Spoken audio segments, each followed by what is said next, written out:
Hey everybody, Alex Kaufman here with Teifke Real Estate in Austin, Texas, and today I want to talk to you about flipping houses and flipping real estate.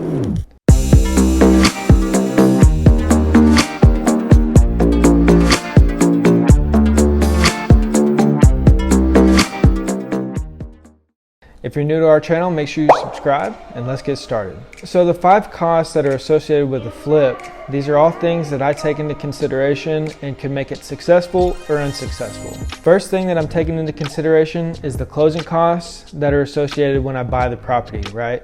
So if I'm getting financing, I'm gonna have to pay closing costs on the financing, and I'm also gonna have to pay closing costs with title.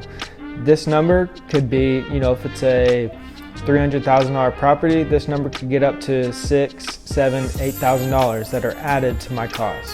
Second thing that I'm taking into consideration is holding costs. If I got a loan on the property, there's going to be costs associated with that. What is my monthly payment? Is it interest only?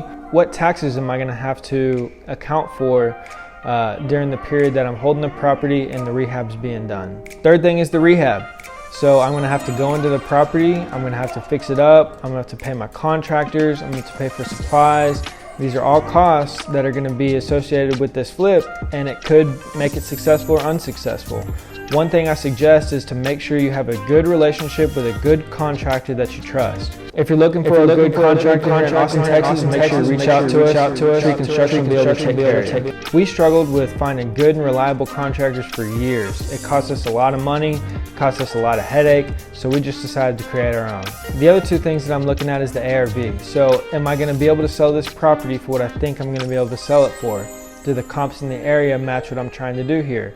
Am I doing too much work to the property that it's not going to be supported by the comps? Also, closing costs when I'm selling the property.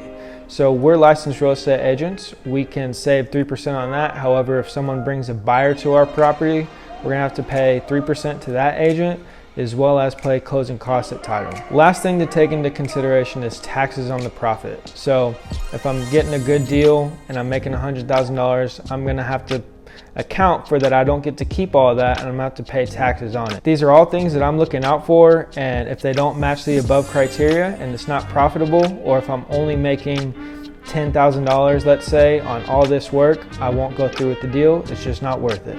I hope you found this beneficial. If you have any questions about flipping real estate, drop a comment below, reach out to us. Make sure you share this video with someone who you think would benefit from it, and we'll see you guys next time.